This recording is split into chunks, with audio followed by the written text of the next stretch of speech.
Hello बच्चों, let us read this question. The question says mother, father and son line up at random for a family picture. Mother, father और सन तीन members हैं, वो एक family picture के लिए randomly line up होते हैं. If A and B they are the two events given by A, son on one and B, father in the middle, find probability of A slash B and probability of B slash A. So सबसे पहले हम discuss करेंगे यहाँ पर की concept. सो की concept क्या है? की कॉन्सेप्ट इज सिंपली आपको पता होना चाहिए probability of A slash B का मतलब क्या होता है. So probability of A slash B का मतलब होता है कि मुझे ए की प्रोबेबिलिटी फाइंड आउट करनी है, लेकिन मुझे पता है कि बी इवेंट ऑलरेडी अकर कर चुका है. इसका मतलब होता है probability of A slash B, और आपको पता होना चाहिए इसको फाइंड आउट कैसे करती है. So probability of A such that B event is already occurred, तो इसकी प्रोबेबिलिटी हमारे पास क्या होती है? Probability of A intersection B divided by probability of B.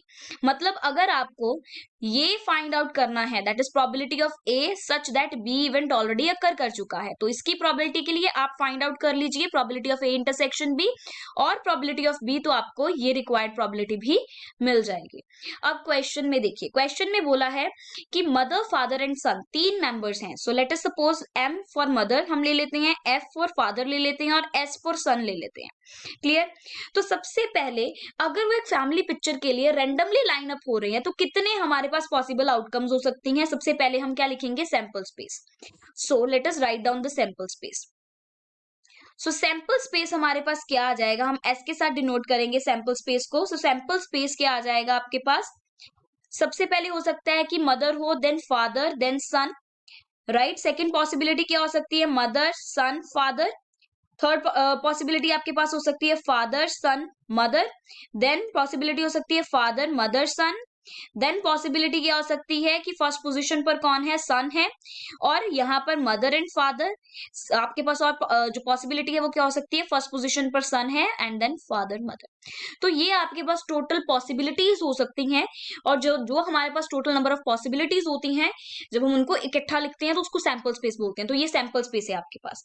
अब आपको एक ए इवेंट गिवन है, एक बी इवेंट गिवन है. सो ए इवेंट आपके पास क्या है? ए इवेंट है कि सन जो है वो वन एंड पे है. वन एंड पे कहने का मतलब क्या है? वो राइट साइड पे भी वन एंड पे हो सकता है, लेफ्ट साइड पे भी वन एंड पे हो सकता है. तो सैंपल स्पेस में से हम फाइंड आउट करेंगे कि सन किसी भी एक एंड पे है, तो ऐसे कितनी आपको पॉसिबिलिटीज जो है मिल रही हैं. तो यहाँ पर देखिए, ये सन यहाँ पर आपके पास राइट एंड पे है, यहाँ पर लेफ्ट एंड पे है, लेफ्ट एंड पे है, राइट, यहाँ पर राइट एंड पे है. तो आपके पास कितनी, आपके पास चार आउटकम्स आपको मिल रही हैं. So let us write down. ये चार आउटकम्स लिख लेते हैं. तो ए जो होगा उसमें आपके पास आ जाएगा M F S, F M S, S M F and S F M. तो ये आ जाएगा. सिमिलरली आपको बी इवेंट गिवन है. बी इवेंट आपको क्या गिवन है? सो जो बी इवेंट है आपके पास वो है फादर इन द मिडिल. तो फादर इन द मिडिल के लिए आपके पास क्या पॉसिबिलिटीज हैं? फादर इन द मिडिल आपके पास एक हो सकता है एस एफ एम, राइट, एक हो सकता है एस एफ एम, एक हो सकता है एम एफ एस. ये दो ही पॉसिबिलिटीज होंगी आपके पास. फादर मिडिल में है तो सन आपके पास एक बार ही कौन सी साइड में हो जाएगा? लेफ्ट साइड में, एक बार राइट साइड में हो जाएगा. तो ये दो पॉसिबिलिटीज आ गई. तो ये ए इवेंट भी लिख लिया, बी इवेंट भी लिख लिया. तो यहां से आप ए intersection be easily find out कर सकते हैं, वो एलिमेंट्स जो कॉमन है. सो कॉमन एलिमेंट्स आपके पास क्या है? कॉमन एलिमेंट्स है आपके पास एम एफ एस और एस एफ एम, यही कॉमन है, राइट. तो मुझे फाइंड आउट क्या करना है? Probability of A slash B and probability of B slash A. तो यहां से आप फाइंड आउट करेंगे probability of A slash B and probability of B slash A. So let us find out probability of A slash B, that would be probability of A intersection B divided by probability of B, right. So probability of A intersection B divided by probability of B. अब देखिए, probability of A intersection B और probability of B आपको पता होना चाहिए. तो यहां से देखिए, ये जो आपके पास प्रोबेबिलिटी ए इंटरसेक्शन बी की क्या हो जाएगी? 2 डिवाइडेड बाय, सैंपल स्पेस में टोटल एलिमेंट्स कितने हैं? 6 एलिमेंट्स हैं. सो 2/6 आ जाएगी probability of A intersection B. और प्रोबेबिलिटी ऑफ बी क्या आ जाएगी?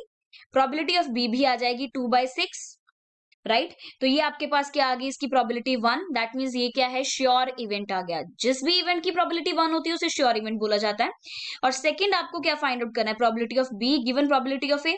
तो ये आ जाएगा probability of A intersection B divided by probability of A. तो ये कितना आ जाएगा आपके पास?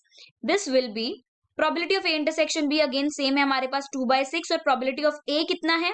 अब देखिए ए में कितने एलिमेंट्स हैं, जो पॉसिबल नंबर ऑफ केसेस हैं वो कितने हैं ए इवेंट को होने के? 4। सो 4 divided by total number of possibilities 6 है, तो ये आ जाएगा आपके पास, सो दिस इज 2/4 जो कि आ जाएगा 1/2।